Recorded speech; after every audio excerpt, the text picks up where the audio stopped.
nanu nayoka te o nayoka te o nanu esala mateo uta ebandelo ya bible nanu na mona te o. Ta parole qui est la bénédiction de ma vie, Seigneur. Est-ce que cette parole trouve de la place dans ma vie, dans mon cœur, Seigneur? Est-ce que cette parole transforme ma vie? Est-ce que cette parole bénisse ma vie, mon Dieu? La parole de ce matin. Ô éternel et grand Dieu, manifeste-toi, Seigneur. Aux ensembles, Bai nazali se na nani Yesu, Yesu, nazali se na yo, Yesu, Seigneur, nous te bénissons, nous te disons merci, Seigneur, pour ta parole, Seigneur, mon Dieu, que nous croyons avec fermeté. Cette parole va bénir nos vies, Seigneur, ce matin. Cette parole va transformer nos vies. Cette parole, Seigneur, va changer, Seigneur, notre façon de voir les choses. Voilà pourquoi nous t'acclamons les Tout-Puissants. Voilà pourquoi nous élevons les rois des rois. Nous t'acclamons les saints d'Israël. Nous obéissons l'ensemble de Nabiso Maboko Makas. Bona liloba na ye. Wekoyeba kokango la bomo na biso. Bona liloba na ye. Weba kopesa biso bomo. Bona liloba na ye. Wekoyeba ko transformer ba vie na biso. Na kombo na Yesu Kristo.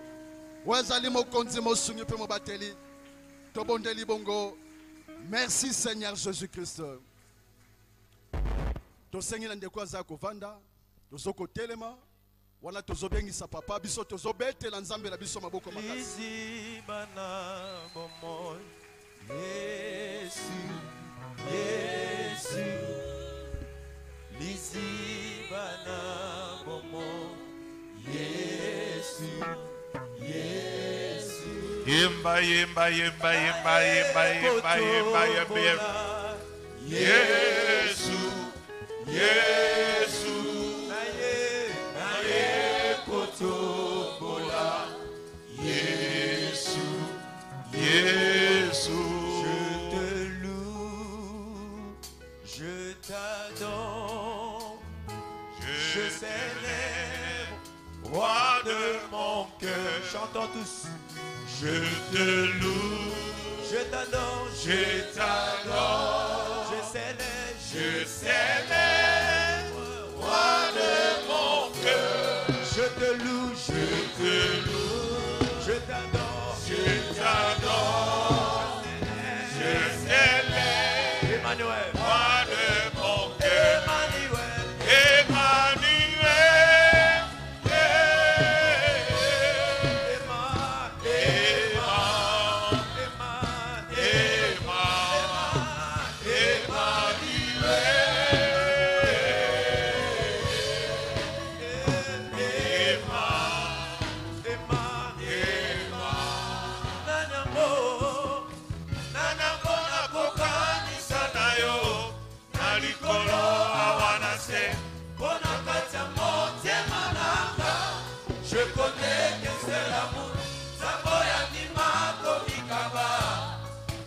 Pesa mokiba, okonjo ya ngomba na nyonso, yoza nyonso motu ya nanga, oza nyonso motu ya nanga, oza nyonso motu ya nanga, oza nyonso motu ya nanga, oza nyonso motu ya nanga, atomboli maboko liboso na yo oza nyonso motu ya nanga.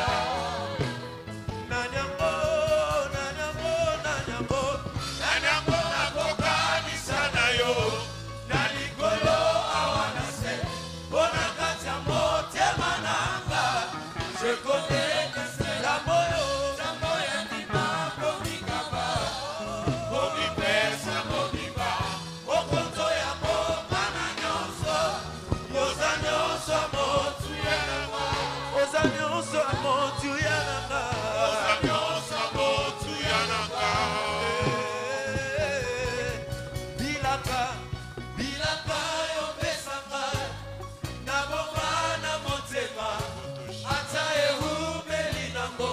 Suka suka e koko kisama. Je ne perds pas patience. Motema ezana moledeo. Ona ebizambe ya lola. Yes. Oza motote boyoko sama. Mwana motote boyo wakana. Oza motote boyoko sama. Mwana motote boyo wakana. Bilaka yo pesanga. Na bomba na motema. Ata eumeli nango. Suka suka e koko kisama. Je ne perds pas patience. Motema ezana moledeo. Bona ebizambe ya lola. Yes. Oza motote boyo kosama. Mwana motote boyo wakana.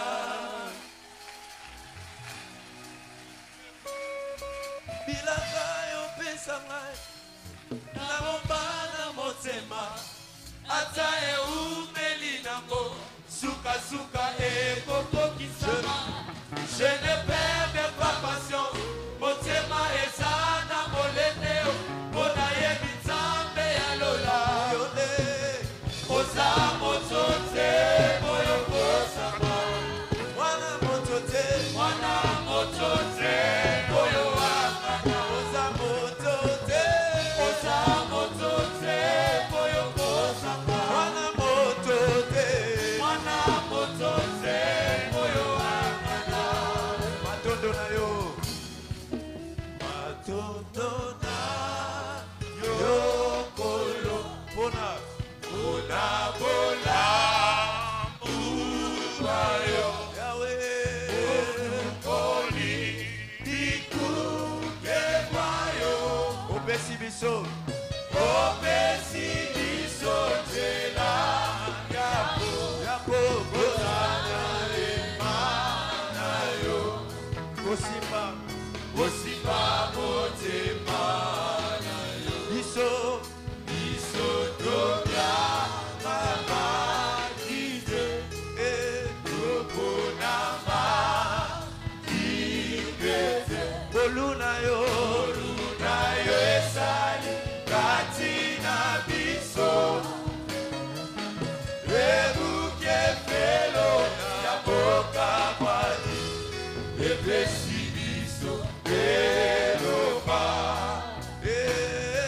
pepeni yake boto yebi nani azalo kolayo nanya kosu malo kolayo biso tomani bikolo tokotato la monene yebi nani azalo kolayo nani kosu malo kolayo biso tomani bikolo tokotato la monene kombo na yo nani kombo na yo tawe seko na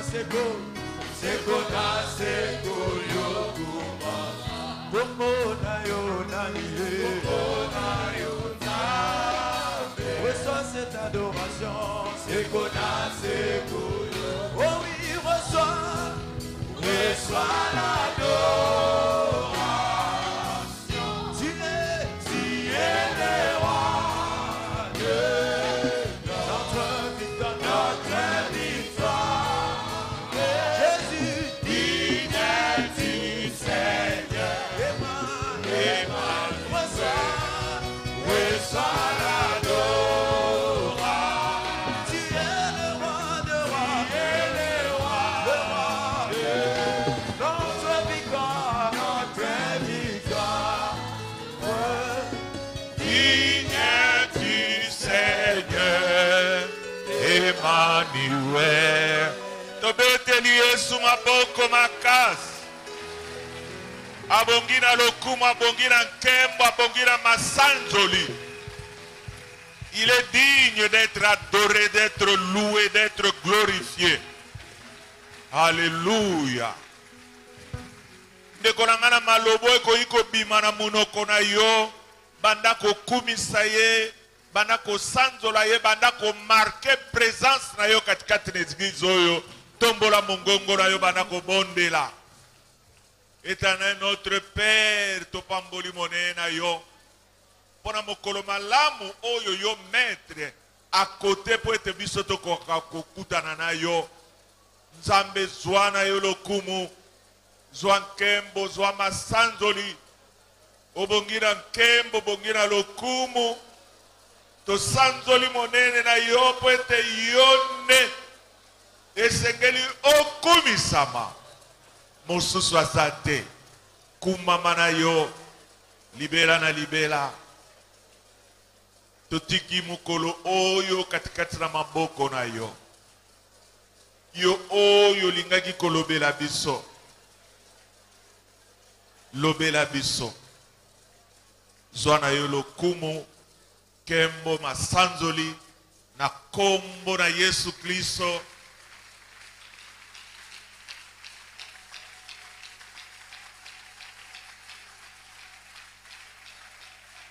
Tobondeli bongo. Amen. Amen. Ese sengo ezali. Pesa moninga no mbote ya musika. Amen. Omoni maladie babengi soki coronavirus COVID-19. Ibotoli biso makambo ebele. Ndire koti na kati ya na mokili ndire ebandi kokabola bato.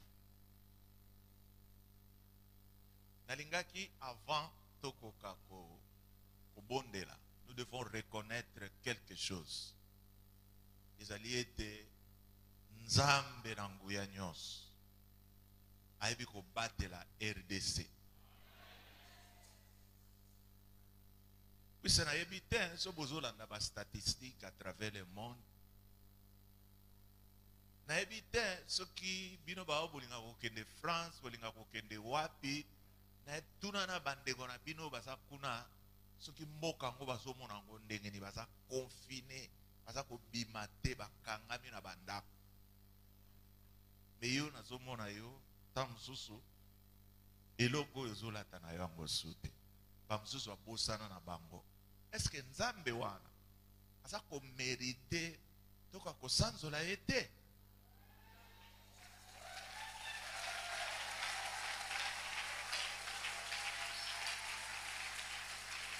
Alléluia.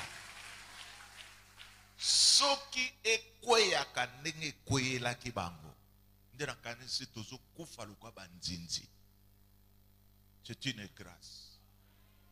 Tokolekisa yango boye te. Pesa na Nzambe merci mpona bateli yo contre maladi oyo ya mabe. Tombola mongongo na yo bana kobondela. Alléluia. Tu es digne d'être exalté. Puisque tu es notre protection. Tu es celui qui nous garde. Nzambe zwa na yo lokumu. Zwa nkembo, zwa masanzoli. Kwete yo lingi biso mingi. Merci Seigneur. Pona oyo nyonso ya malamu. Yo sali na ntina na biso. To pamboli monene na yo. To netoli yo. Zwa na yo lokumu. Kembo masanzoli. Merci Seigneur. Merci Seigneur. Merci Seigneur. Amen. Tofandi siko. Alléluia. Liboso na teya nalingi nanu ko présenter bino moto moko otozana ye lelo. Je crois que vous vous souvenez que période on a implanté l'église à Matadi. Na kendeki une invitation moko ba bengi sakinga ponga na kene kote ya ba serviteur de Dieu na boma. Vous vous souvenez? Aha. Kene kote ya kuna. C'était des moments vraiment merveilleux. Tout le monde pense que baumbu nzambe mingi bana posa bate ya bango.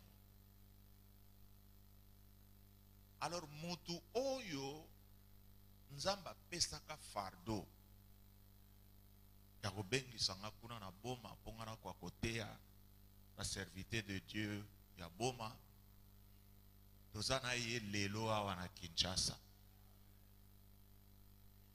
Donc il y a le quoi tokendeki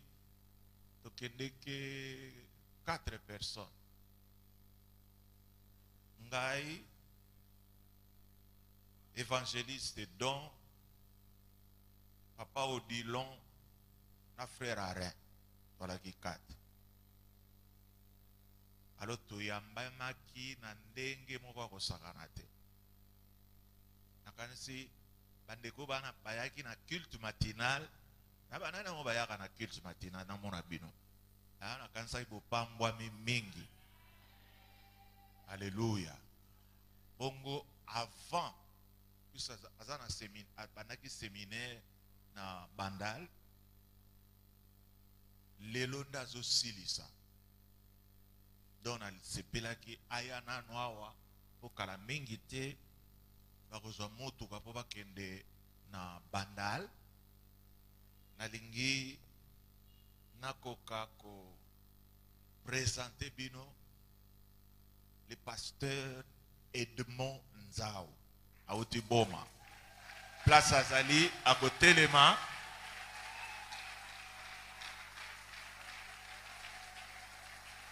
Alléluia.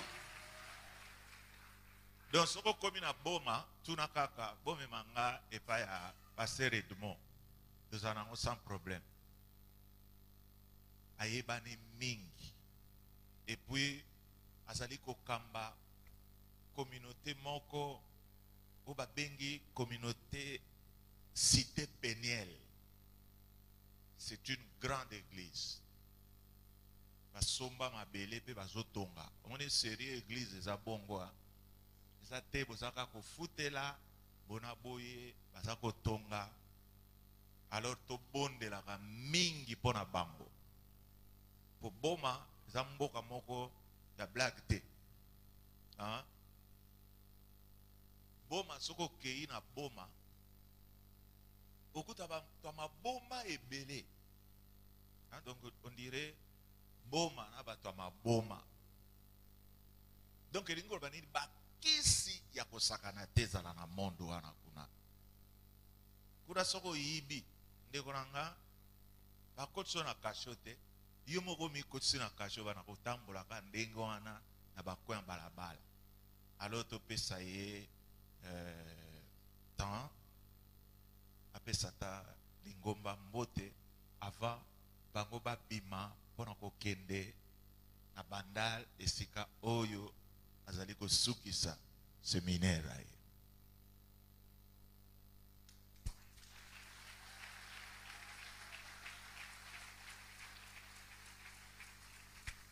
Lingomba tolobi amen.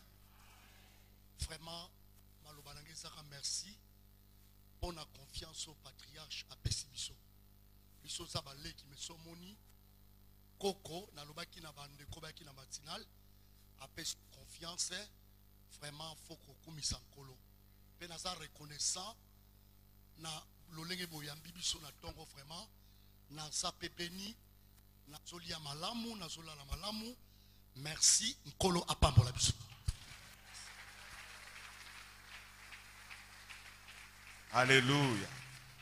Sikoyo bango bakei Nzambe azolokum. Amen.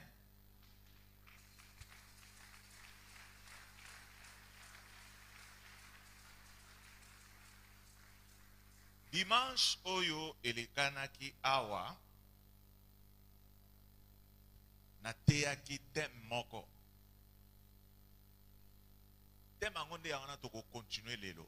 Pour na moni eza mateya moko ya motuya oyo esengeli mutu nyonso tu katikati na esika oyo ayokanga pe alandanga.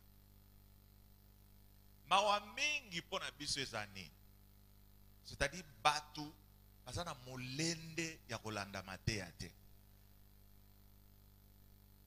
Nde yango wana bozalaka bomonaka neti tendance moko nazalaka nango ya batu oyo tozalaki na bango na semaine ntango bayaka dimanche on dirait baza kozwa répétition ya bamakambo nga na te. Ndeko na nga nayebisi yo yika mpiko, landaka mateya makambo na yo changer. Donc yakaka mardi, yakaka vendredi, yakaka dimanche to kozala un homme complet. Dem na biso oyo to développaki ezalaki le voyage de la médiocrité vers l'excellence. Donc le voyage oyo tozo banda nango wapi tolongwe na médiocrité, tolongwe na ville moko ba bengi médiocrité poto koma na ville mususu oyo ya excellence. Na mekaki komoni sabino penza clairement que vie ya moto ezali lokola mystère.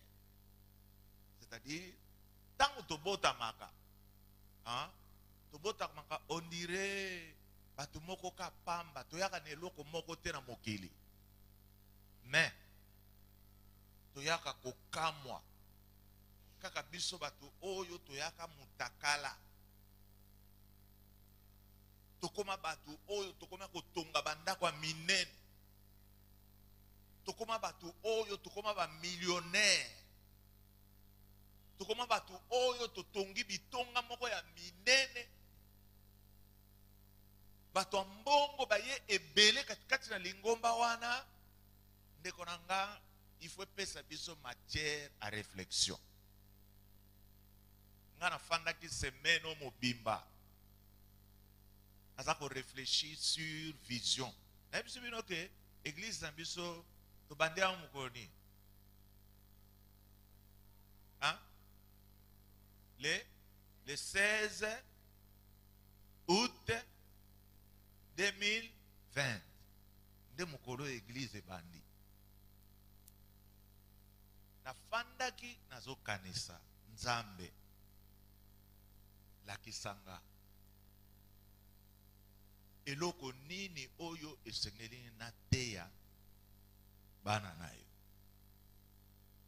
na teya bango ba mateya ebele ebele na moni ne tondire na silisi sikoyo olingi nalobela bango nini. Zamba lobi nanga batonga na pesio nano komisi bango te na esika oyo esengelaki bango bakoma. Saso na bandeko réfléchir esengela bakoma na niveau ni. Zamba lobi na lakaka yo ke na kati ne tonga na yo na kotinda mibali na basi ya mbongo ebele. Inaza komona tilero oyo disakoli wana ekokisami te. Donc elingo banini il faut te abango. Donc j'ai compris une chose, ezali avant okoka kokoma na niveau wana il faut to bundisa nano état d'esprit na yo. Oyebi batu oyo bazan baumeli mingi na ba vie moko bazwaka mingi te elingo banini soki ba yene église soki ba pasteur basungi bango te pona balongola bango na état d'âme bango bazana ngo église wana ekozala église moko pauvre tina suka. Ngana kumisa nzambe quand même nzambe na mwa mike ya maloba oyo achaka na monoko nanga namoni penza ke biso tokoki komibenga kutu toza na mwa ngolu po tosali biloko ezomona na miso ya bato. Amen.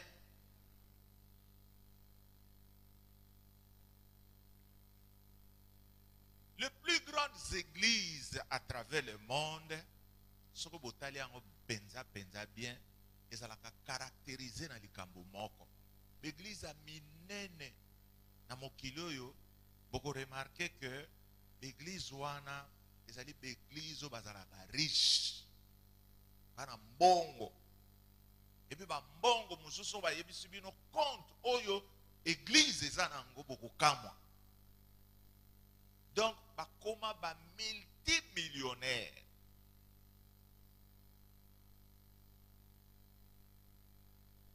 Et puis, tu as remarqué que l'église est kolaka bien. Ce qui bat en bongo, bazan na kati église. Cercle la te, nazo tala yo, yewana liboso na tala. Olala ki matanga. Soko lali yususu na yako na batandela yo nani moko olala.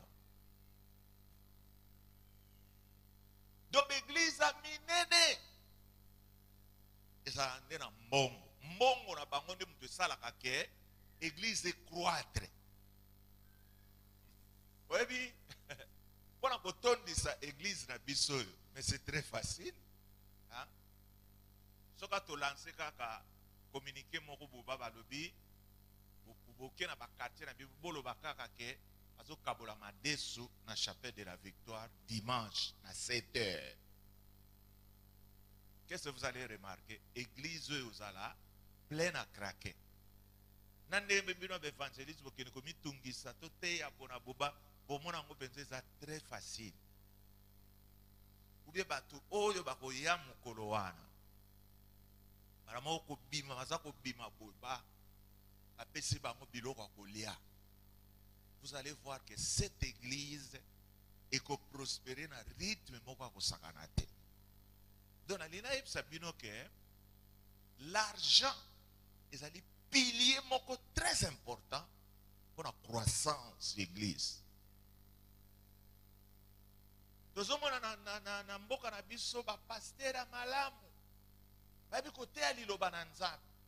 mais l'église est à colater. Vous savez pourquoi? C'est puisqu'ils sont pauvres. Bon, quand il s'attend que l'église est à mbongo, pas à ngolu moko spécial que les gabiso ba mususu totikala na se non. L'église est à mbongo, c'est puisque ba pasteur rabango, ba sosola likambo moko, que tango église est bandaka. Et bandakande ba pauvre. Et c'est pour ça que mala. Et que ba pauvre wana soki o ezana kati na bango ba meki ko pikola yango te église wana kozala pauvre ti mukolo Yesu Kristo akozonga.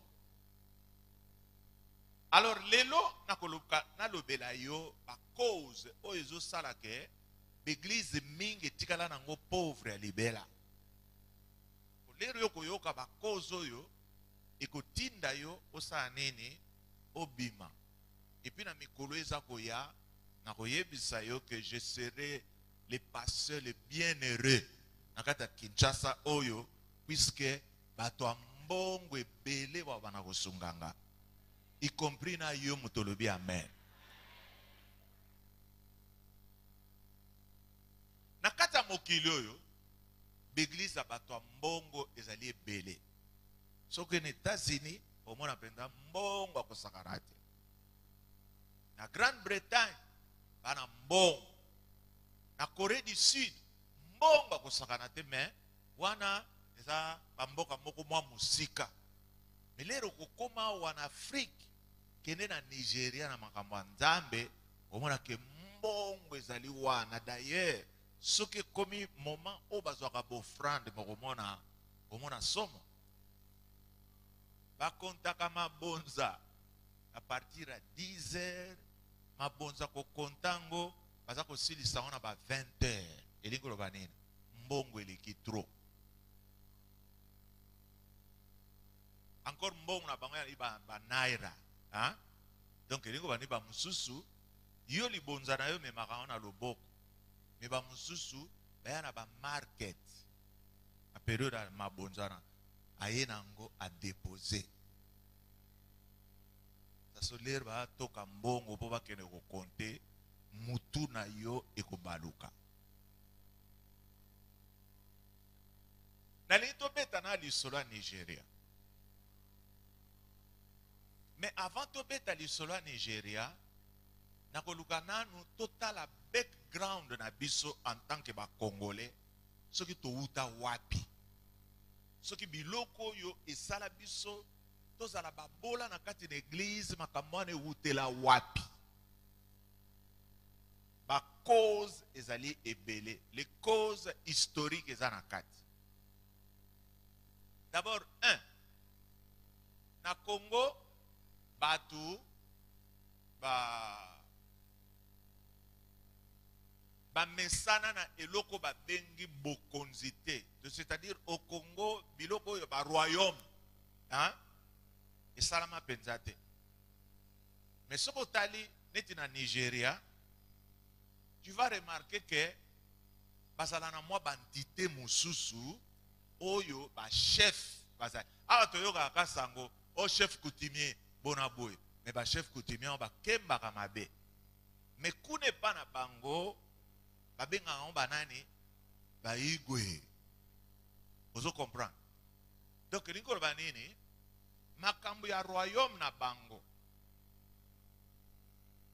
et affecta bango ci même na moment oyo bakoti na kati na ndako na Nzambe bazana bilembo oyo bango bazalaki nango elembo wana ya liboso ezali elembo ya kokaba nde yango monaka na Nigeria soki mutu akutani na muumbura Nzambe muumbura Nzambe akoleka na bongo te akoluka apesa ye eloko motema wana bazuela ngo wapi na bonganga na bango c'est-à-dire kisi ya pambe ezalaka te eloko nyonso to kozwa ezale pa nganga ezale pa mokonzi na yo epa na biso ta mosusu tokomona ngo neti corruption donc eza biloko oyo eza na kati ya mitu na bango mais biso bakongolais lokola tokolela na bizaleli wana te nde yango wana même ntango tokomaka na bonzambe kokaba na biso ekomaka très très difficile ezozolandanga ndeko nanga kokaba na biso ekomaka pasi mingi tokomi kokaba mpona pression ya liloba oyo tozoyoka epuis même kokaba na biso wana tozo koka kokabela Nzambe d'une manière sacrificielle te tozo pesa ye na sacrifice penza te topesa kaka mingi na ba superflu mais soko moni bango kote kuna omonaka isifika molimo mosanto alobela moto mbala moko omonaka moto aye abi Nzambe alobaki na nga salaire na nga ya mwa o mobima na kodeposa na kati na église. Alors biloko nyonso tu wana ezosala ke prospérité financière na bango ezali kokola na ndenge moko ya kokama. Ça c'est un. Et de deux, la colonisation. Colonisation et bébisa biso ba congolais na ndenge moko ya kosangana te. Bobi colonisation et ya kande na nzela ya évangélisation. Soko yebite. Sikasiko ba mindelo yo ba yakawa babanaki ko travailler pour Nzambe penza te mais pour na ko installer de ba communauté na bango. Et puis tangu ba ye na katikati na mokili na biso oyo ya Congo elingi koloba nini babandaka ko sepela bate ya biso ba béatitude dans Matthieu chapitre 5, banana verset 1, ti okiti, et biso tokoyi kotanga banana verset 1, tina verset 12. Yoka biloko babana ekote ya biso. Voyant la foule, Jésus monta sur la montagne. Et après qu'il se fut assis, ses disciples s'approchèrent de lui. Puis, ayant ouvert la bouche, il les enseigna et dit: Heureux les pauvres en esprit, car le royaume des cieux est à eux. Heureux les affligés, car ils seront consolés. Heureux les débonnaires, car ils hériteront la terre. Heureux ceux qui ont faim et soif de la justice, car ils seront rassasiés. Heureux les miséricordieux, car ils obtiendront miséricorde. Heureux ceux qui ont le cœur pur, car ils verront Dieu. Heureux ceux qui procurent la paix, car ils seront appelés fils de Dieu. Heureux ceux qui sont persécutés pour la justice, car le royaume des cieux est à eux. Heureux serez-vous lorsqu'on vous outragera, qu'on vous persécutera et qu'on dira faussement de vous toutes sortes de mal à cause de moi. Réjouissez-vous et soyez dans l'allégresse, parce que votre récompense sera grande dans les cieux, car c'est ainsi qu'on a persécuté les prophètes et qui ont été avant vous. Hein? Vous avez remarqué que ils ont mis accent sur une certaine médiocrité. Donc, nous avons dit bonzambe atangwana. Izalaka bonzambe oyo ezako pesa esengo na moto bazako nyokola. Donc, nous avons dit biso ba belge ba banako ko piakola biso ba fimbwa. Hein? Soko tali film abakanza. Au moins, on pense qu'il glorifiait Dieu. Nakata ba fimbu na Yohana. Poanine. Béatitude et lata motema na ye na mutu na ye mobimba. Alors, c'est ce qui a fait que, en République démocratique du Congo, makambi ya kokaba nakati na église ezala penzate. La preuve en est, hein, mingi to la ba catholique. La preuve en est que sokozota la mabonza ndenge bato catholique babanaye ko pesa. Pour remarquer, est-ce que vous avez que bino bo pesa kambongo mingi koleka bato catholique? Hein? Hein? Vous avez pas raconté, hein? Aha. Soko moni ba mama wana na ba papa wana tango ba telemaka. Na maboko 500 francs. 1000 francs de bachaka mulongo pona kocha nani poani. C'est puisque biloko nyonso bakuta yango. Ndako nzambe bakuta yango se salama. Baba basi bakuta yango salama sikasikoyo leri okokota na kati na ndako na nzambe wana obana komitu na bongo sikasiko mbongo na ngana kopesa ngo poani.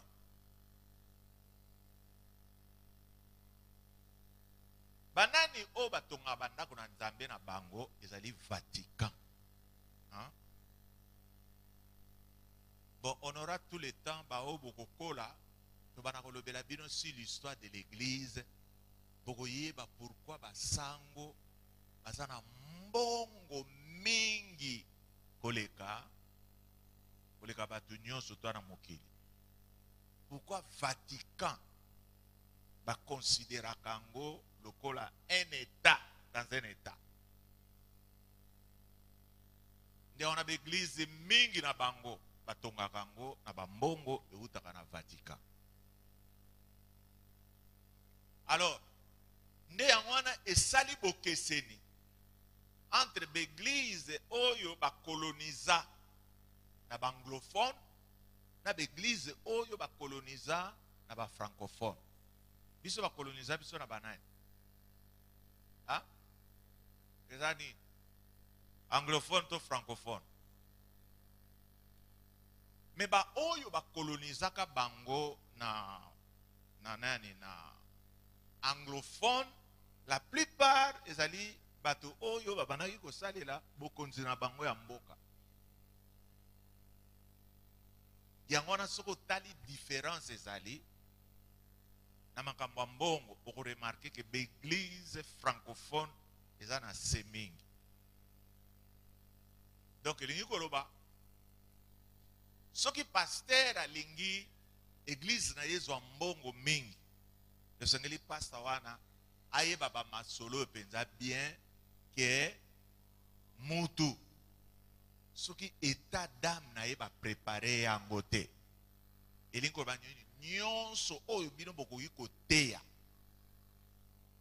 Ndeko nanga oza na mbongo mingi o kaka bango kuna amen. Mais en réalité soko tali mbongo eza nango te. Donc elingi koloba nini eza na eloko moko eza kokale. Alléluia. Les églises du Nigeria babandaka lokwa biso. Dans mususu biso pe toleki bango.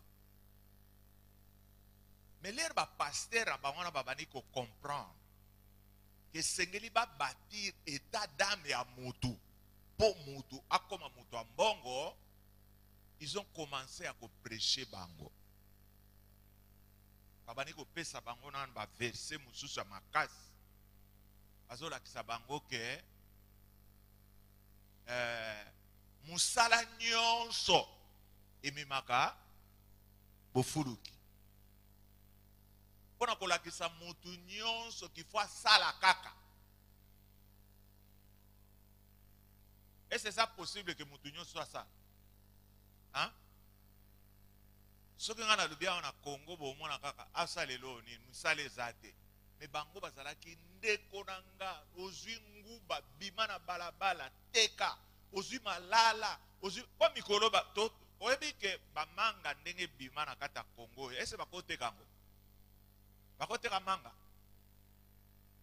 bamanga bima teka ngana linga manga mingi tana bima kao na koma na kwa na biso na mona mer moko teka bamanga moko na lingaka donc so na liki na lekana na sombi yango babanaki ko encourager bandimi na bango nyonso tu babana ko bima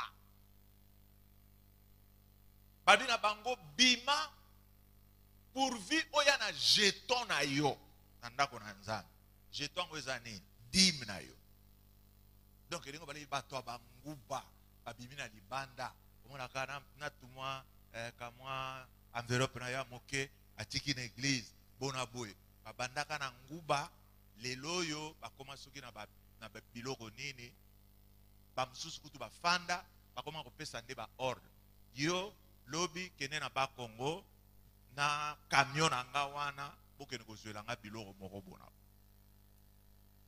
Donc elingi koloba ni médiocrité eza état oyo mutu nyonso to esengeli abandela nango. Il faut banda oza simple. Mais yeba kete mutu nyonso ndenge yo fandi katikati na esika oyo nzambe oyana mokilo na étoile. Yebisa moningana oza na étoile ndeko nanga koboma étoile wana te. Jésus-Christ ayaki une étoile. Étoile moko ya makasi. Bétoile angonde yango wana bomonaka bato misala ya mulili balandaka bino po bayebi ke mwana mwasi oyo aza na étoile moko ya makasi. Tika to amruye yango, tika to bebisa yango.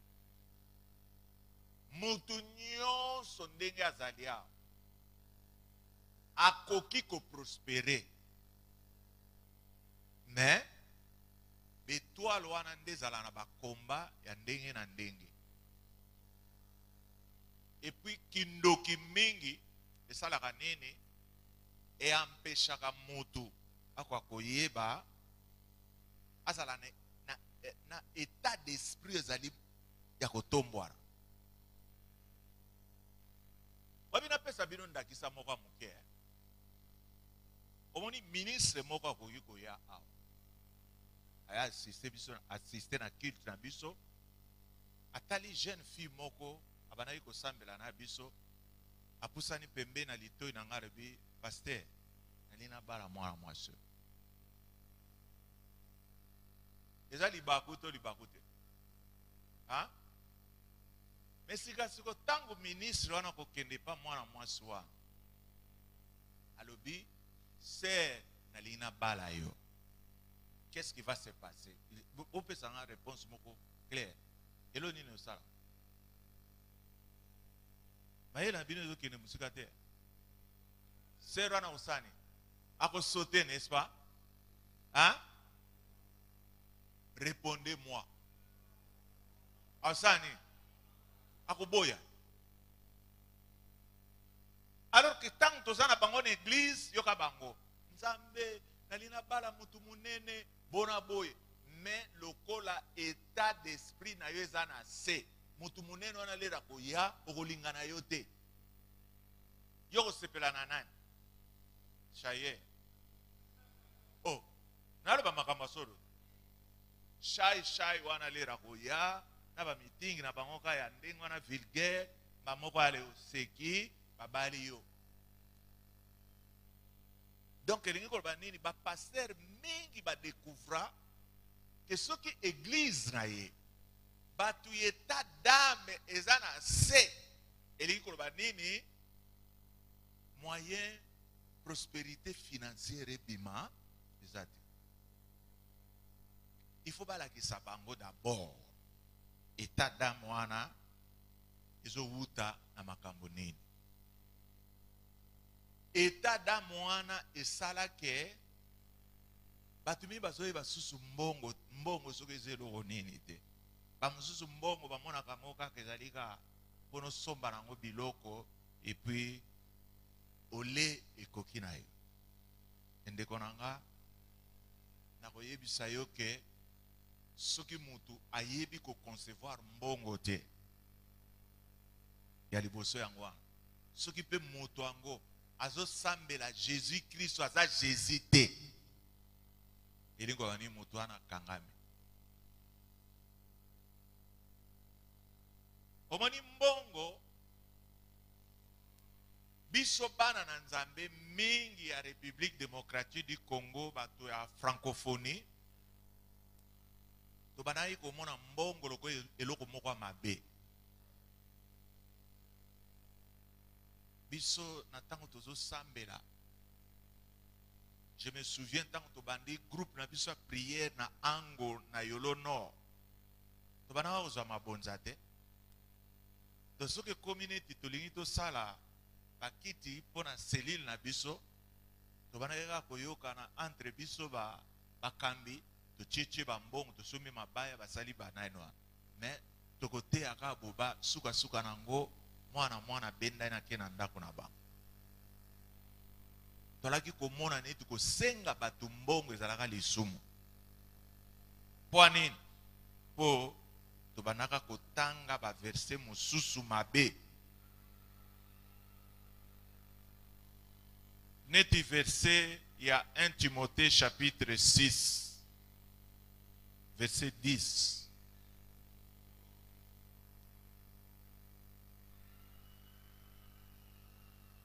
Et le biboui.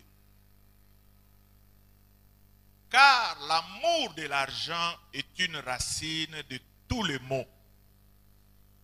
Et quelques-uns, en étant possédés, se sont égarés loin de la foi et se sont jetés eux-mêmes dans bien des tourments. Verset Oyo, bato mingi babana kotanga ngo malamu te. Bamoni kaka mbongo eza racine ya bamabe nyonso tu ya mokili. Soka motei azuika likambo oyo ke mbongo ezali racine ya makambo nyonso tu ya mabe na mokili.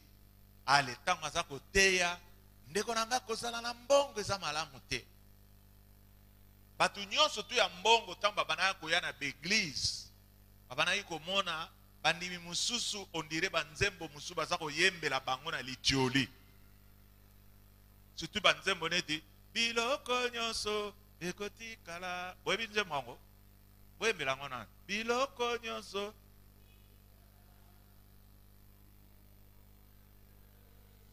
Soka bwaki lisu amoni mama moko alaki na ba bijou na ye na ba bijou na yo.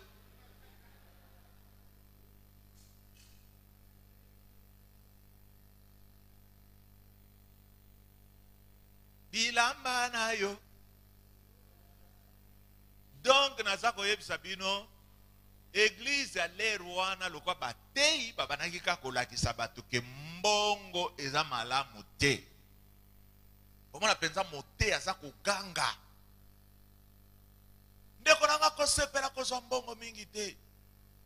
Poso kozwi mbongo Biblia eza koloba ekolikolo ba mabe ebele ekopengwisa yo na kondima. Est-ce que Bible ngo elobi bongo? Bible elobi nde bolingo ya mbongo nde mutu eza mabe. Mbongo eza nango mabe. Ayeko kamata lisusu. Bapesi yo Proverbe chapitre 30. Proverbe 30, versets 7 à 9. Biblia elobi boye. Kasi boyebi nzembo yango te. Yawe nzambe nanga nasengi yo biloko mibale. Nzambe nanga sengi yo biloko mibale. Kopimela nga yango te liboso. Kopimela nga yango te.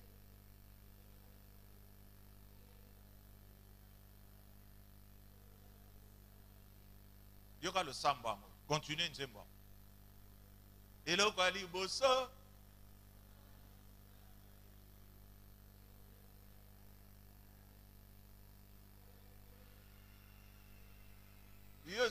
Yo yen avance.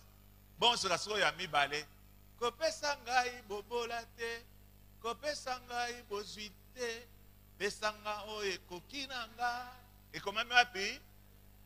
Na Bible sika sikoyo bato ebele balanda lokolo ya proverbe oyo. Na ba mama mususu basala mabonde lipo na mibali na bango. Nalobela bino vérité. Ça c'est une parole de connaissance. Naza koyebisa bato mususu oyo bobebisa état d'esprit na ya mibali na bino. Yoka basang. Zambe natiki mobali na nga katikati na maboko na ye. Nga na yebi mobali na nga malamu. Papa ata okopambola ye. Kopambola ye mingi te. Osoko opamboli ye akokende koluka mibasi mususu. Pesa biso kaka oye koki na biso. Kanisa nanu église na nga tozaka na batu oyo bazana oyo ekoka na bango. Sika soki na eko bimisa likambo ya. Bon, tolingi tosomba instrument moko bona boye, boye bisangana na kati ya batu wane kozala ni koyima ima. Oh, boni uko? Ye mikolo nyonso ka bambongo po mutu akabaka dans les superflus. Mais le quoi superflu ozana ngote omikangi yo moko. C'est na le bela mama moko. Oui. Lelo bokomi ko kemba. Mozoye bateke oyo nyonso tokangaka na se na likolo sani. Yonde mutokanga mobali na yo wana moyen azwa salaire moko ekoki te ezali ka soki bofuteli ndako ya kolia ezali wana esili bokomi kotambola ba poche polele. Ese bozolanda mutu ye moko amikomisi. Et puis batu ba développer évangile wana lolenge na bango komone la Jésus peut changer. mokolo moko babengisaki nga na te ya église moko. Na bandina na question moko. Na lobi na bango, frère, boyebisanga nanu, omonaka Jésus ndenge nini? Eh? Nayoki ba réponse bimisinga suki ya motu. Nzoto esalinga mwara na somo. Mutu alibosa bimi. Ah, nga monaka Jésus mawa trop. Surtout soki na tali ekulusu na ye. Namoni mipanzi na ye. Esalanga mawa trop, epesanga susi mingi. Ça sonne à tourner bango lisusu. Est-ce que Jésus azalaka na mbongo to azalaka mutu moko kaka bongo na bongo? Bango balobi te, Jésus azalaka na mbongo te. Jésus azalaka trop simple. Jésus abanaka kokelela. Et pas nous nous avons réagir te. C'est puisque yo kanisaka bongo. Na tuni ese Jésus azalaka mpia kerto, azalaka mozwi. Ah, Yesu azalaka na mpia kati. Sika sikoyo tangu razoyo kaka ba réponse wana, naza komituna sika sikoyo, ndenge nini mutu oyo asambelaka Yesu Kristo asalele makambo minene, soki ye moko amonaka ke Jésus Christ na kati na vie na ye, atikala kosala makambo wana te. Ese bana nzambe bo comprendre place na lena mema bino. Komboka ya Yesu Kristo na minoko. Au nom de Jésus Christ, mendeko nanga Jésus Christ wana asa marque moko te epa na biso.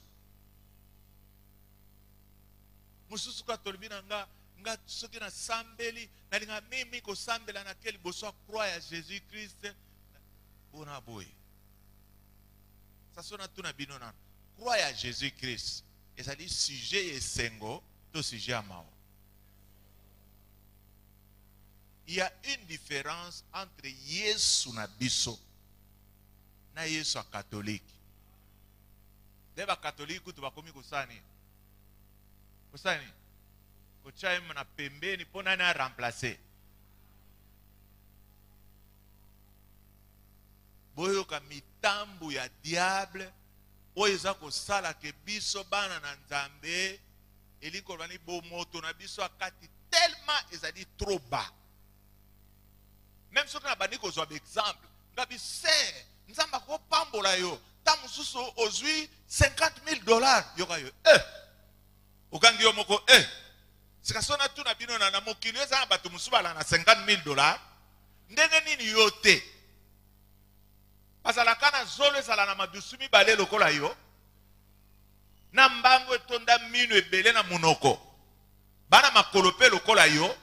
Mendenge nini yo ose limita na yo olobika papa wana bisote ndeko nanga omibomi. Alors ces gens-là ont commencé par créer un état d'esprit à sika.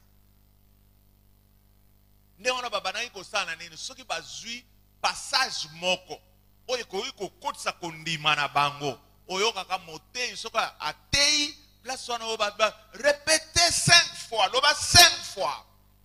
Vina kokufa mobola te loba kufa mobola et posséder bomo ina yo mobimba. Ndesika tiko makweko banda. Mingi bazaba bola et puis balingana bango ko sala su makambo te. Ami fandisi na ye soki kaka poko ekoki batiele ka mwa morceau moko kwanga na likia moko moke ale azako lia eloko ezo kitsa kwanga wana ali mwa mungu wana azako kokanola kana likayabu na ye lera kukamata kabakata na kopo maya meli bamoka cheka gloire à Dieu.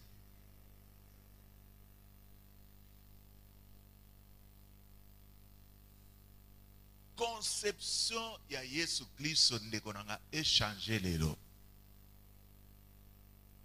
Et puis ce que yo yebaka te Yesu azalaka na mbongo mingi.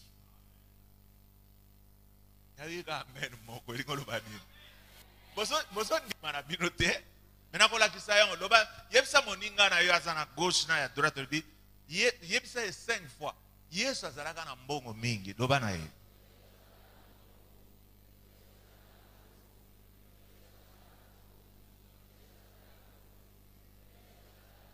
Est-ce qu'on dit miango tunaye?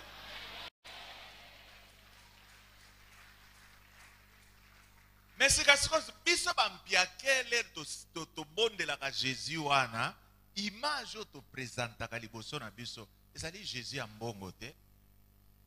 Et puis pour ebe loko nini a ko bebisa biso hein ba filme Jésus nde mutu ekamata image wana ekotisa na mito abatu. Ngana tala ka ba film Jésus na mona Jésus wana lati ba bulangiti. Oh. Mais bite nana sata la film Jésus.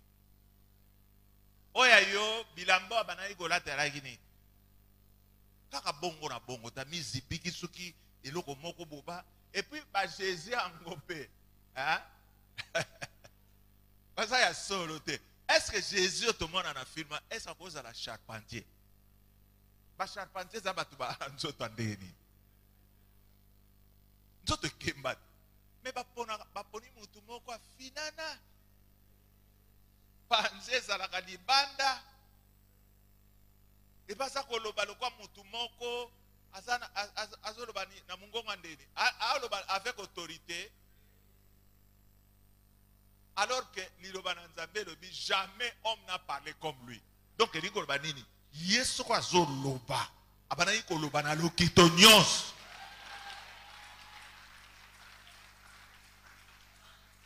Mais si koyo tala film et puis na voyez bisa bino ke batwana bazo salaka ba film nani chrétien.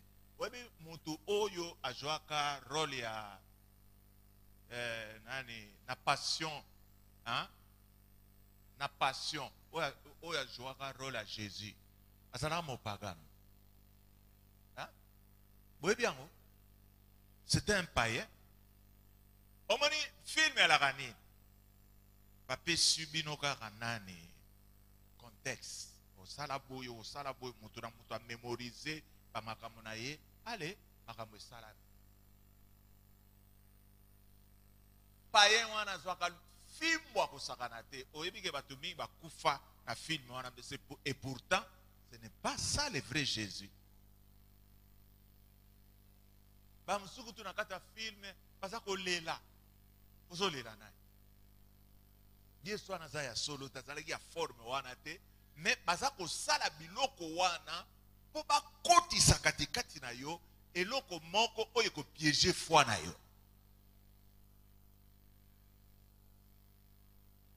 Batu mingi bakomiso bayena ndako na Nzambe. Ndengo na boremaraka mi bandako na Nzambe mingo ndira balingana bango banzembo moko ya lokito te. Nakosi banda ko mususa mission soko koti kuno moni okoti lokola na chambre froide moko boye. Ale toko yemba njembo tukumi bale na misato ale bino nyonso bozwi yana. Bobani ko yemba. Wana sikasoba mitezo ningana kabo. Bango ba yene tin église na biso ba kuti ndenge bino balaka na désordre wa zako na ningana me bakoloba me o banani. Pourquoi bango bazana mao? C'est puisque bazali ko sambela Jésus asa pauvre. Pourquoi biso tozana esengo? C'est puisque biso tozo sambela Jésus Christ oyo alonga. Makambu nyonso. Tozo sambela Jésus Christ elombe. Alléluia. Sikasikoyo ndeko nanga tokotanga na yo quelques passages oyo ekolakisa biso penza ke Yesu Kristo azalaki na mbongo. Totangi na Luc chapitre 8 banana premier verset tina troisième verset. Luc chapitre 8. On dirait ba verso yo batu mingi batanga kana bango ango te. Yesu amawasa lati bango tellement trop. Biblia nangelo biboy. Ensuite, Jésus allait de ville en ville et de village en village, prêchant et annonçant la bonne nouvelle du royaume. Omoni musala zalaki nango. Soko alongwe na mboko akira mboka mususu. Alongwe na mboko akira mboka mususu. Yoka siko délégation banako tambola nango. Le 12 était avec lui. Et quelques femmes qui avaient été guéries d'esprits malins et de maladies. Marie, dite de Magdala, de laquelle étaient sortis les 7 démons. Jeanne, femme de Chouza, intendant d'Hérode. Suzanne et plusieurs autres qui l'assistaient de leur bien. Ndekonangato banana ko kansana malam. Yesu azalaki na bayekoli boni. Bayekoli wana pe bazalaki ba marié. Bazalaki pe na bana. Ça so question sengeli tomi tu na nde yangwana. Soki Yesu azalaka mpiake. Bino bondimi ke batata wana na basi na bango batiki na bandako bakoki kolinga kolanda Yesu Kristo bisika nyonso to esengelaki azala. Hein? Donc so bomoni batata wana batinga maka na Yesu Kristo makase li koloba babana yiko dame vrai. So batamboli ndengona le bakoma quelque part ba mère wana Susana, Jeanne l'air bakokita ba sali makusa batu wana bakolia et puis biloko mususu pe ba memela ona bandako na bango ozandi makambo na episode. Jésus-Christ avait des partenaires. Souri bakangote balobi Jeanne azalaki femme de Chouza, intendant Hérode. Donc, ministre des Finances à Hérode. Moi, si na Jean, azalaka partenaire. Yanani? Azalaka sa nini? Koyana nini? Mbongo na biloko. Hérode azalaka roi. Ça ministre na ye, moi si na ye. Azalaka landa. Azalaki parmi les disciples à basi ya Jésus-Christ. Est-ce que vous avez dit que Jésus-Christ soit dans un piakelte? Vous n'avez pas so bilembo musus. Natuniuna. Hein?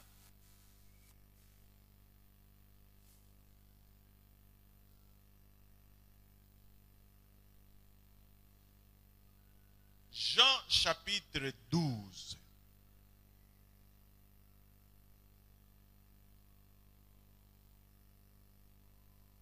Versets 1 à 6.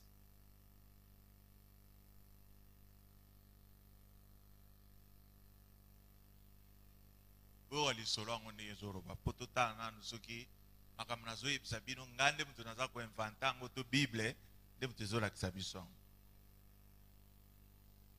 6 jours après la Pâque,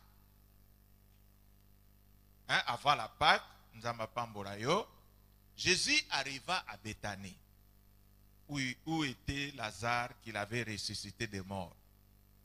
Et là, on lui fit un souper. Marthe servait.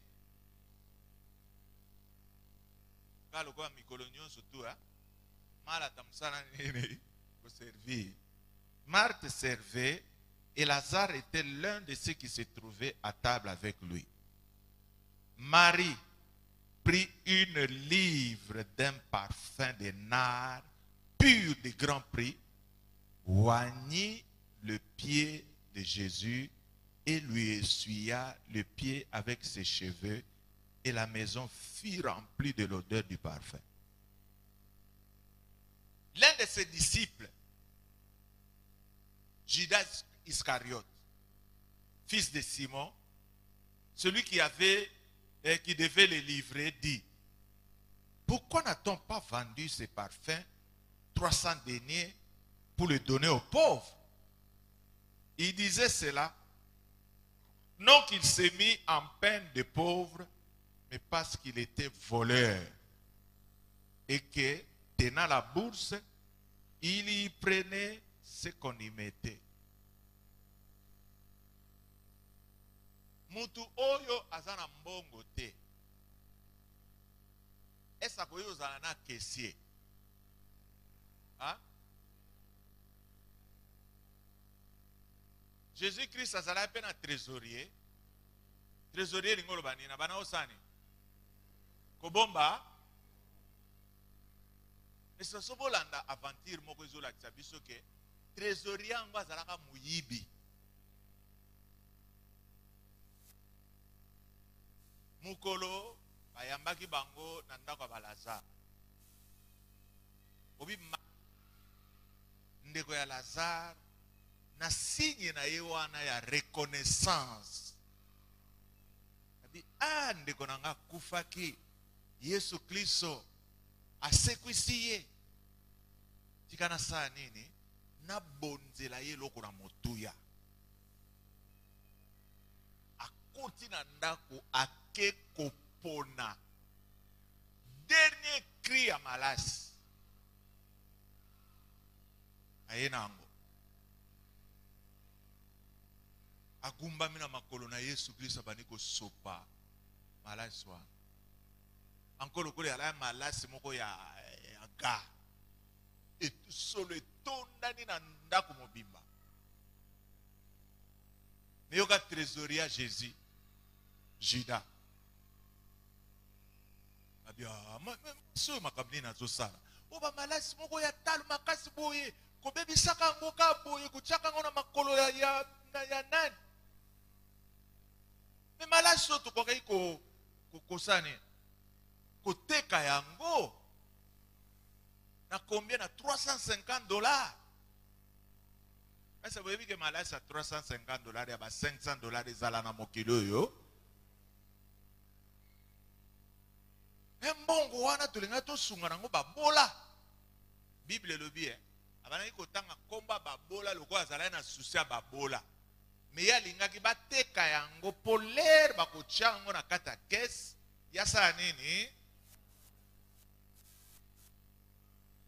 Kasko banani o bayi. Batu oyo bazalaka na mbongo muke to bato bazala na mbongo mingi. Hein? Bato mbongo mingi ne mutu bayiba. Pourquoi?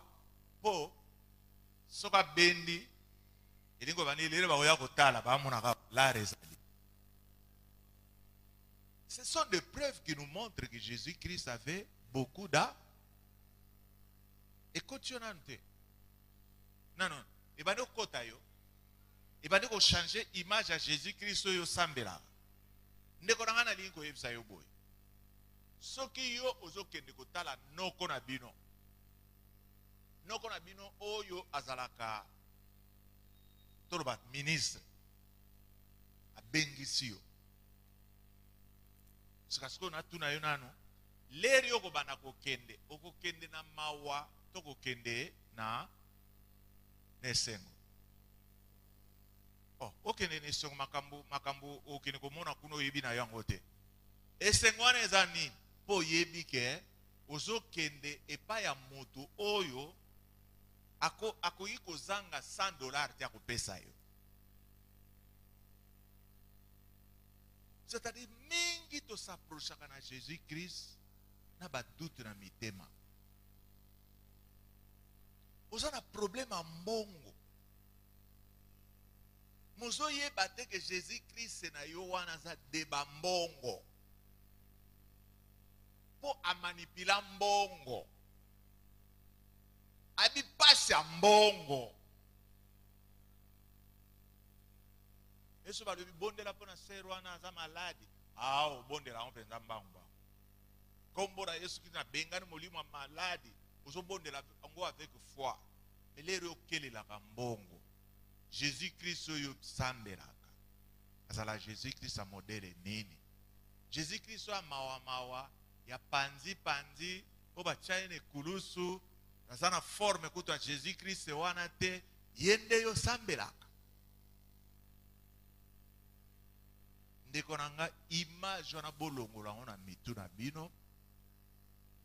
Image wana kosangisa ngona état d'âme na yo.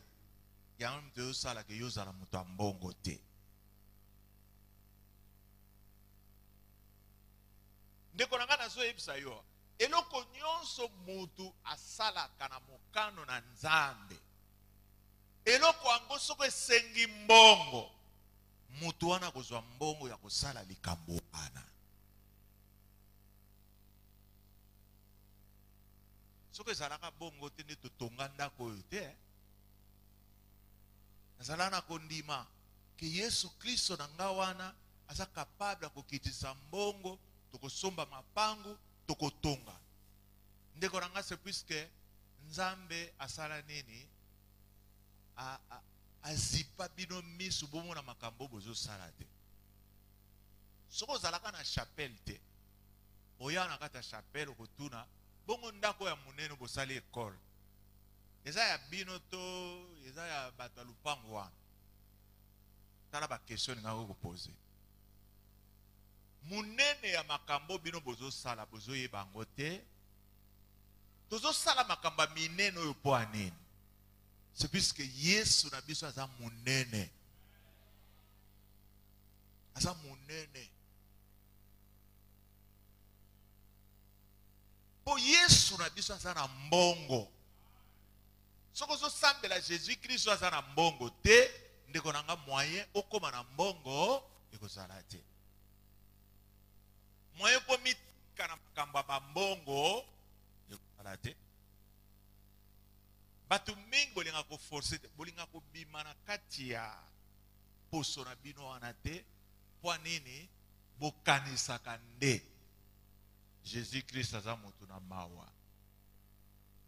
Soko kanisaka nde Jésus Christ aza mutu na mawa, elingi koloba nini ekozala très difficile ozela eloko epa ya mutu oye moko azala na mawa. Donc trésorier na yesu ka banaki koyiba, c'est puisque azalaka ko gérer mbongo ya mukie bongo, c'est puisque banaki ko gérer mbongo ebele. Donc en bref, Jésus-Christ avait de l'argent, oui ou non? Le bela sunde ko wana mutu na ye okoti selo ko wana loba Jésus-Christ azalaki na mbongo 5 fois. Non, non, ozo le bele lo kwa mutu moko zo répéter. Yebi sa yika lo kwa mutu moko zo sora. Jésus-Christ azalaki na mbongo, est-ce que yebi yango?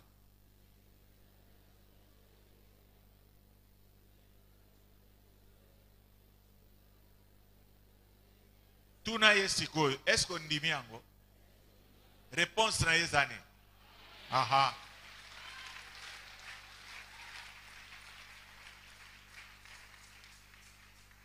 Jean chapitre Totanga Jean nini? Besirasko Totanga Jean chapitre 6. Pendant verset 1 jusqu'à verset 5. Après cela, Jésus s'en alla de l'autre côté de la mer de Galilée de Tibériade. Une grande foule le suivait parce qu'elle voyait des miracles qu'il opérait sur les malades. Jésus monta sur la montagne et là, il s'assit avec ses disciples. Or, la Pâque était proche, fête des Juifs. Ayant levé les yeux et voyant qu'une grande foule venait à lui, Jésus dit à Philippe, où achèterons-nous de pain pour que ces gens aient à manger? Oyo ezali moment oyo Yesu Kristo a multiplié nini? Sasa na lina tuna bino nano. Yesu a multiplié mapa pwani.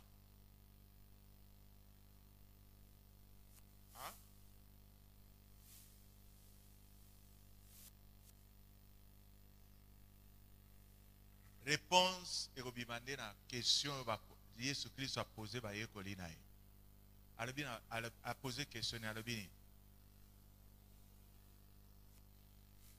E pa wapi oyo tokoki kosa nini? Kosa nini? Kosa nini? Sikasukoyo nani asombaka? Est-ce que vous comprenez bilo na zoe la tabino?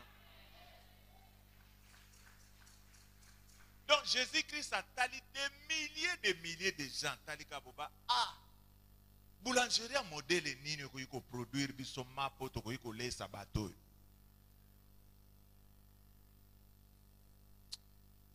Baye ko li ba debi moyen te bato baleke belé ndesika sikoyo accueilli na forme ya ko multiplier mapa. Esa zala na makoki ya kosomba. Puis ça le dit place ba kosomba puisqu'il savait que na ba mbongo bazana ngo batu nyos tuna ba kolia mapa. Jésus avait de l'argent. Yesu Kristo oyo ngana za kosambela asalaka na mbongo.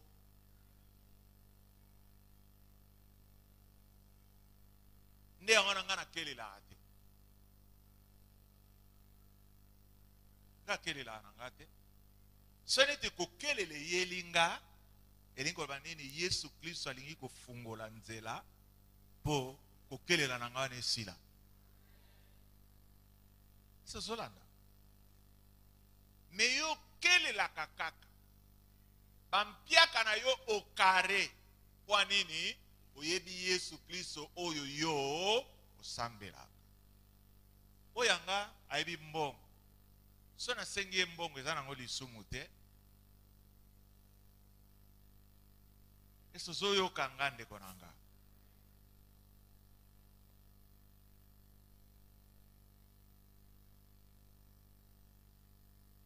Jean 19.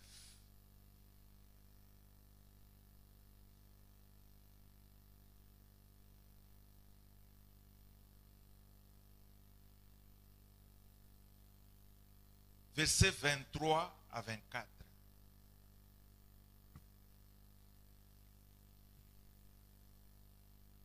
Pona la kisayo ke bandeko oyo bazola kisaka bino na ba filme réalité Jésus-Christ va bien malamu te. Jésus-Christ banaka ko d'emblée penza bilo moko cri.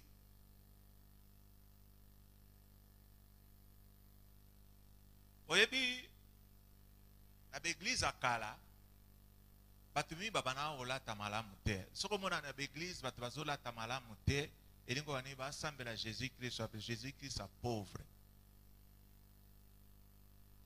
Nde on a na l'église na biso mikolo na mona jeep moko mulai ba cheville nyonso to ne bungi kabaka ta na blouse moko kingo zero basuki yango ndenge yo suki yango moyo sala yango comme il faut ezate soko tuni mutu c'est ok wapi na église boko kasi bilamba ndene kaka frère anga biloko eza biloko ya mokili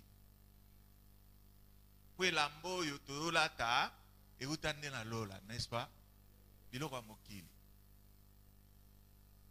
nde wana ko moko yembisisa biso banzembo mosusu ezanga ntina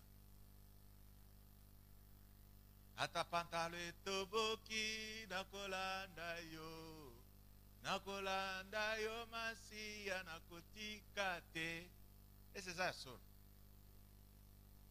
po yeba soki pantalo etoboki olanda Yesu Kristo nakati na église basala nini batie yo liboso baser moko bana nsima na yo omonika milongo ne bino bofandi ye batie yo na pantalon na ye etoboki nsima nango groupe moko baser baza na nsima na ye baza koadore nzambe elingo bane baser wana bakoadore nzambe mpenza malamu so bakitisika misu boba bamoni madofolo elingo loba nini babana koyembela nzambe wana na koseka tokosamaka trop puisque toteyamaka mabe et puis batu nyonso wana bakomi simple Soko bali frère, bali penza mutu moko mystique. Ba frère mingi loboko makasi. Ba bika kolendisa basi na ba. Oh femme de paix de foi. Ne t'ai-je pas dit que si tu crois tu verras la gloire de Dieu? Femme de paix de foi wapi. Moi si na yazana posa eloko alitoi. Moi si na yazana posa liputa moko bien. Yo biloko nyonso to wana o spiritualiza yango pozo sambela Yesu Kristo ya mabe. La femme d'un chrétien, voilà ta bien. Comme on va dans un mbongo, ya kosombela ye bilamba. Vous remarquez que quand tu as chapelle là, vous avez remarqué que tu as na ba maman mususu. Tu es bakakutu te soko ba bala to ba bala te. Ndenge ba yaka. So ba comparer na bango na mibali na bango. Vous remarquez ni? Nano azolata bien. Nano esengela lata bien. Puis ba yebela ka mobali na mwasi na ye. Ngana na yo kate mobali moko aza kotambola babikaka ta mobali ya mama Honorine. Bongo ezala so batali mwasi na zo kongala. Wana mwasi a frère Georges.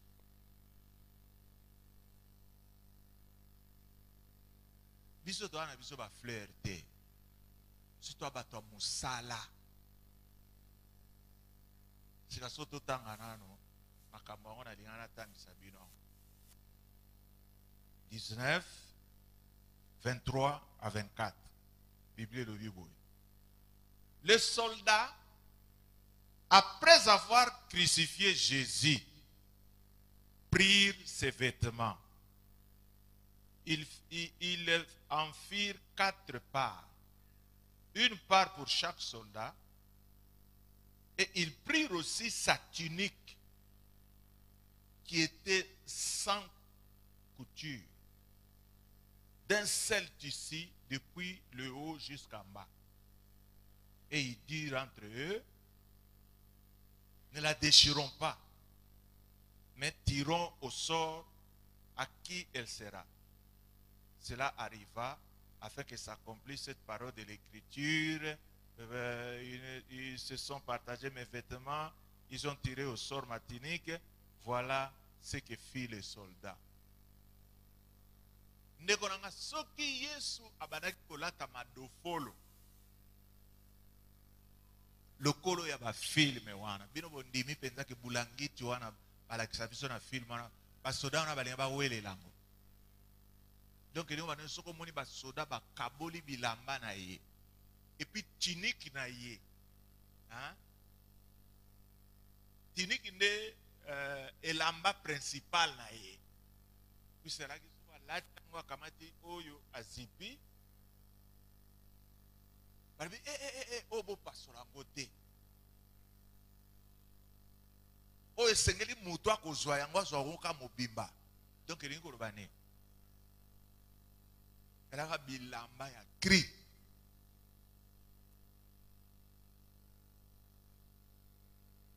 Biso ba Congolais tolamuki na retard. Nini eyekolamusa biso mouvement ya Pentecôte.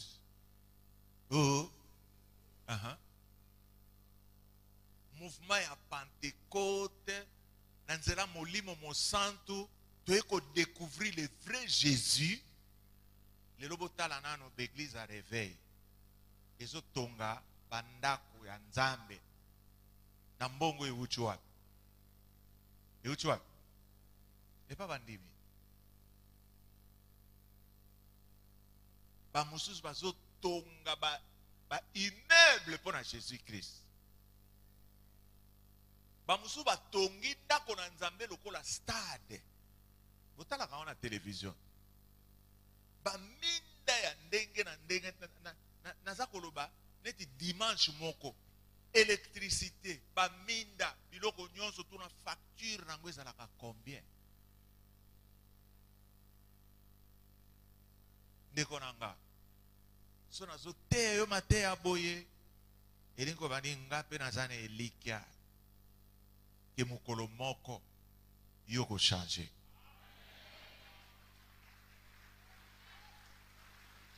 Nazane elikia ke mukolo moko yoko bimisa bambongo oyo kotika batu minoko polele.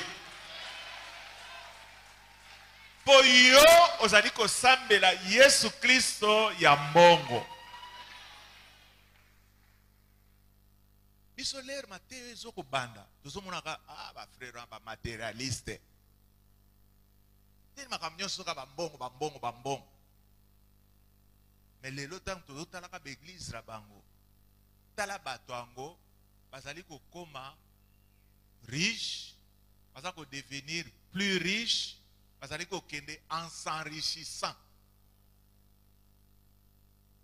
Ndeko nanga église ezana mposa mbongo. Soki mbongo ezali église ekozala vitesse ya implantation kosakana te. Tokotinda bato bipai na bipai. Omona kutu na mbongo mission. Hein? Tozo senga bino bocha. Et puis mission ngo tozo koka na biso ngo te. Kwani pia keleki trop. Ndeko nanga yo na lingi obima. État d'esprit na yo échanger. Omi lobaka mikolo nyonso ngai nakoki kokufa pauvreté. Ngai nakoki kokufa locataire te. Ngai nakoki kokufa Mercedes te. Ngaka Mercedes.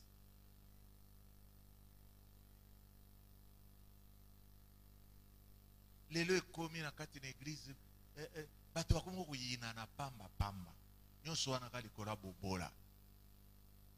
Protocole anga na saline mabete ayeko cha ser moko pembeni, ser wana lateki super wax na ya kitoko ya sika nzoka ne ba ko créer yo ba problème na serwa. So na moment ya louange kozako bina ser wana sali fopa anyati lokolo na yo me boko swana na l'air kilte ekosila oko continue ka point nini poza mobola soko melaki ti moko a bien anda banyati yo ndengo wana ba sere bino pe ko bina wana brital bosuki na bino kawa bino ba oba mususu ba na église awa pona ko tumbola ka batu bona boy muto afandi ne ka nye oyo nyati ye mama kanda na yo ane uti place mususu sambela Yesu Kristo ambongo vina yeko changer.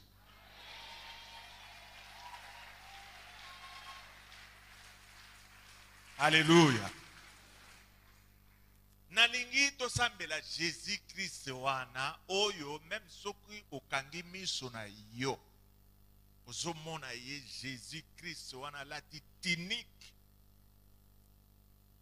oba wele laka na banani na ba soda wana ngai fona zwa bise la mbanga do folo bako welela ngote atelemi liboso na yo engambe mobali tala loboko tala na kama mutu wana konda te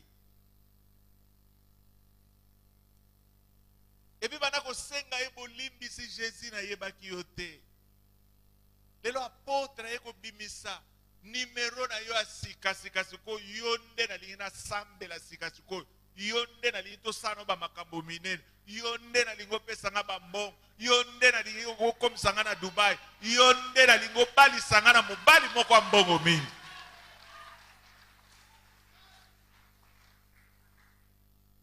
siko ler to ko bana ko senga bino bambongo mutu nyonso to bana ko pesa mbongo avec beaucoup de plaisir.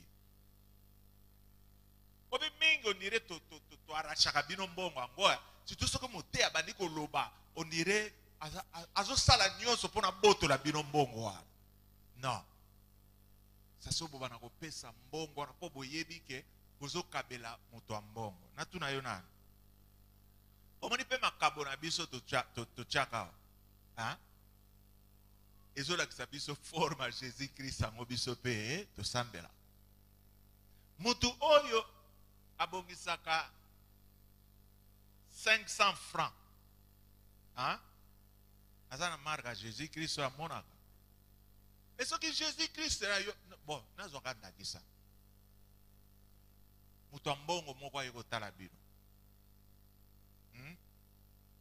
Sika linga zonga. Bosa nini pona kolakisa bino quand même que bosepela ke ndenga yaki. Hein? Pourquoi vous payez hello? N'est-ce pas? Attends-moi 1000 francs moko boye. N'est-ce pas? Hein? Hein? Hein? Oh. Mutu ambongo. O kabela 1000 francs zolo bate. Mutu ambongo bakabela ka combien? Sikaso yona Jésus na yo kasi kitunga onde mtefunda kayo. Babi période moko na lobaka place songa bi to pesa makabo biso na to pesa te. C'est pour la toute première fois to mona bato musuba pesa $100 na kata kitunga.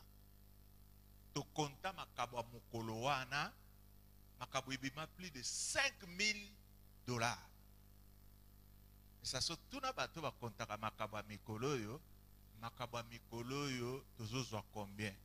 Ba 1,300,000 francs congolais. Ne belé à bateau. Donc ni ko banini ba 500 francs baleki belé. Ngata na fana kana liboso na zotala ne bato bazo chambongo. Na mona kaka mingi bo fina aka loboko na bino bo non. Lelo lelo muko nini? Na lingi mbongo na yo fungolango. Au pesa bato ango bazo compter mbongo musala. Il faut pas repasser na mbongo na yo si manango babandi ko kontango. Lelo osa lelo komoko soki penza tozo sambela Jésus Christ wana na kati na solo oyo azali.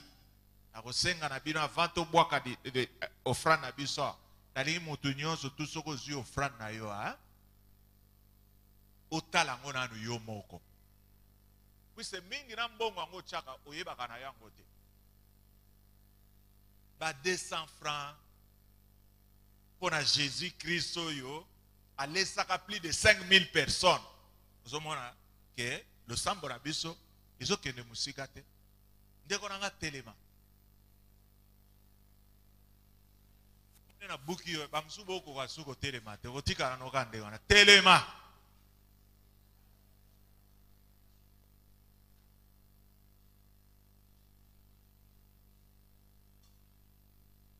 Ndeko olingi Jésus Christ na lakisio lelo yoka mena yo ndiro lingi note olingi Jésus Christ ya lelo Jésus Christ asala makambo minene Jésus Christ akosala ka yo comme un grand commerçant Jésus Christ akotombola ba fer na yo Jésus oyo akofungola oyo batu bakangi nalingi o représenter liboso na yo obana kosambela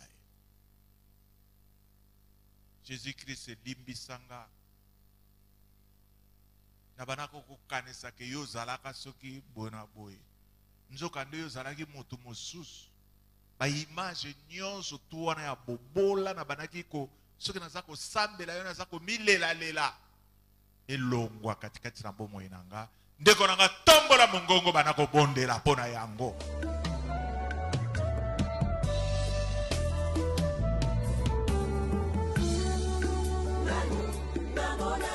namona te o nanu nayoka te o nayoka te o nanu esalama te o